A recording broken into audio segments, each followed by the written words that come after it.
নিঃস্ব অবস্থায় কি দোয়া করতে পারেন একজন মানুষ, এই দোয়াটা শিখে নেন, ইনশাআল্লাহ আপনার জীবনের সমস্ত সংকট কেটে যাবে ইনশাআল্লাহ।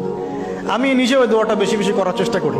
দোয়াটা হচ্ছে, মুসা আলাইহিস সালাম একটা গাছের নিচে হেলান দিয়ে বসলেন, বসে দেখলেন দুইজন মেয়ে দাঁড়িয়ে আছে দূরে, পানি নিতে পারছে না, লোকজন পানি নিয়ে যাচ্ছে, ওরা দাঁড়িয়ে আছে বেচারি।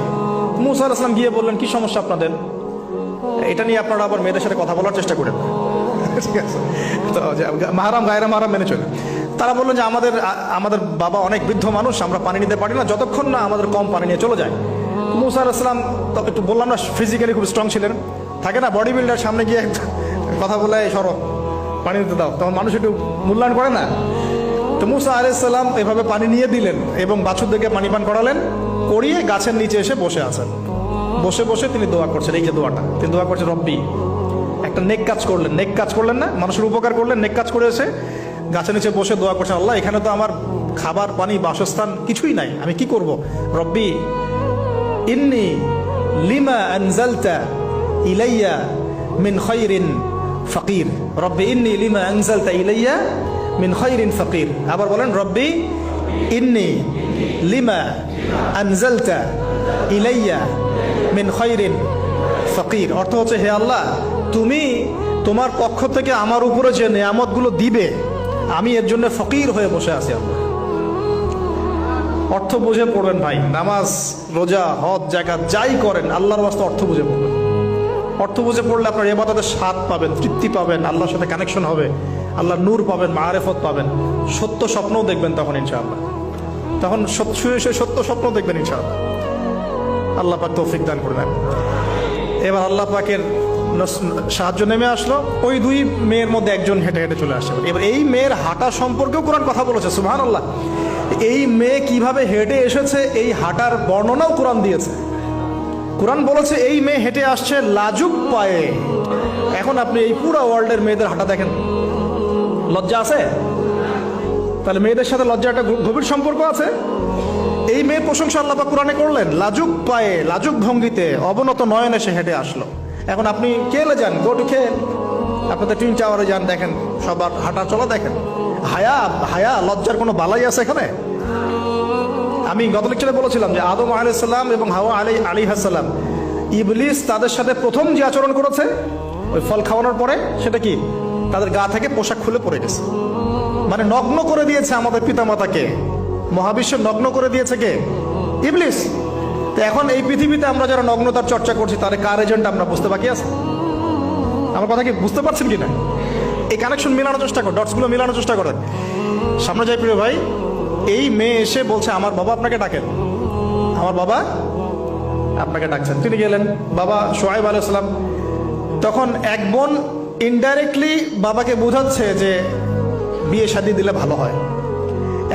এক বোন বলছে যে আপনি তো তাকে পুরস্কৃত করতে চাচ্ছেন, তাহলে এরকম কবিউন আমিন একজন মানুষকে সবচেয়ে ভালোভাবে পুরস্কৃত করা যায় তার যথাযোগ্য প্রতিদান দেওয়ার মধ্য দিয়ে। তো মেয়ের ইশারা বাবা বুঝেছেন, তিনি নিজের এক মেয়ের সাথে মুসা আলাইহিস সালাম বিয়ে দিলেন, সুবহানাল্লাহ। তবে শর্ত দিলেন, দেনমোহর কি? মোহর তো নাই। মোহর কি এবার? মোহর হচ্ছে 8 বছর তোমাকে আমার ফার্মে কাজ করতে হবে। এটা আগেকার একটা স্টাইল ছিল, সুন্নাহ। এটা এখন নাই যদিও, আগে এরকম ছিল যে দেনমোহর দেওয়ার জন্য এই একটা পদ্ধতি ছিল। যেমন ইয়াকুব আলাইহিস সালামের ক্ষেত্রেও এরকম 7 বছরের কথা আসছে, তিনি 7 বছর তার শ্বশুরের ফার্মে কাজ করেছেন। এটা নতুন ছিল না ওই সময়, এটা কমন ছিল। এখন যেমন আমাদের দেশে কমন 10 লাখ টাকা মোহর হবে, 10,000 টাকা দিব, বাকিটা সব বাকি, তাই না? তো এরকম আর কি কমন কিছু বিষয় থাকে আর কি। আস্তাগফিরুল্লাহ, মাফ করো। বলবে বাসরাতে, বলবে আমাকে মাফ করে দাও।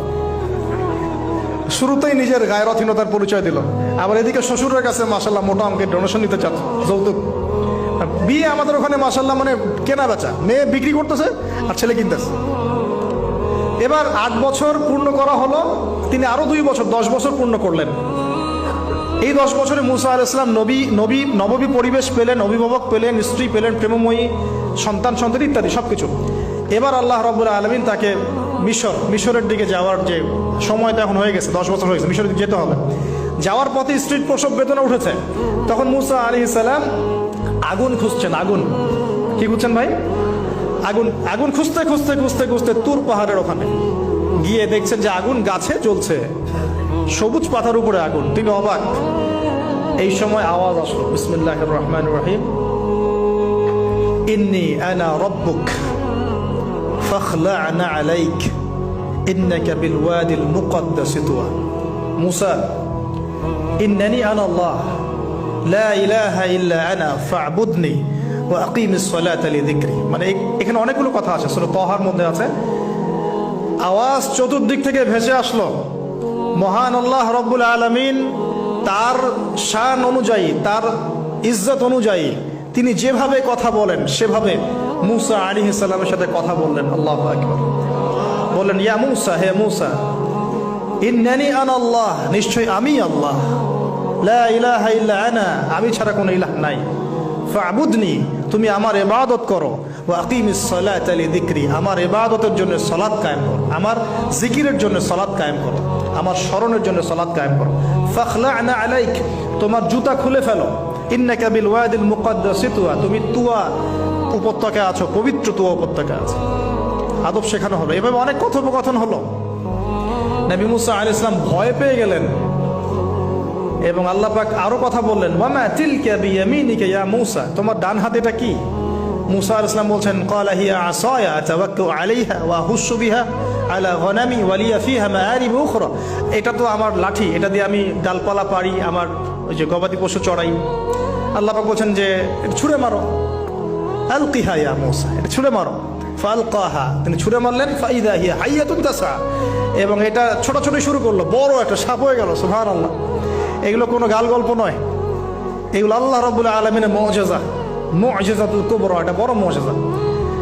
তিনি পিছনের দিকে দৌড়ানো শুরু করলেন সাপ দেখে, খাইফা ইয়াতারাক্কাব, মানে ভয়ে দৌড়ানো শুরু করলেন। আল্লাহ পাক বলছেন, লা ইয়াখাফু লাদাইনাল মুরসালিন, আমার কাছে রসুলগণ ভয় পায় না, তুমি ভয় পেও না, তুমি ওটাকে ধরো পিছন থেকে, সেটা আবার লাঠি হয়ে যাবে। পিছন থেকে হাত দেওয়া হলো, লাঠি হয়ে গেল। সুবহানাল্লাহ। এবার বলছে যে তুমি তোমার বগলের নিচে হাত ঢুকাও। মুসা আলাইহিস সালাম বগলে হাত ঢুকালেন, বের করলেন, হাত থেকে টর্চ লাইটের মতো আলো বের হওয়া শুরু। এটা দ্বিতীয় নিদর্শন। কেন দেয়া হলো নিদর্শন? এবার আল্লাহ পাক তার দায়িত্বটাকে বলছেন, তোমাকে নিদর্শনগুলো কেন দিলাম, তোমাকে মনোনীত কেন করলাম, কেন তোমাকে মনোনীত করলাম মুসা, তোমার কাজটা কি? তোমার কাজ এখন এটা, ইযহাব ইলা ফিরআউনা ইন্নাহু তাগা, তুমি ফিরআউনের কাছে যাও। ফিরআউন সীমা লঙ্ঘন করেছে, মনে আছে ফিরআউনের কথা? সীমা লঙ্ঘন করেছে।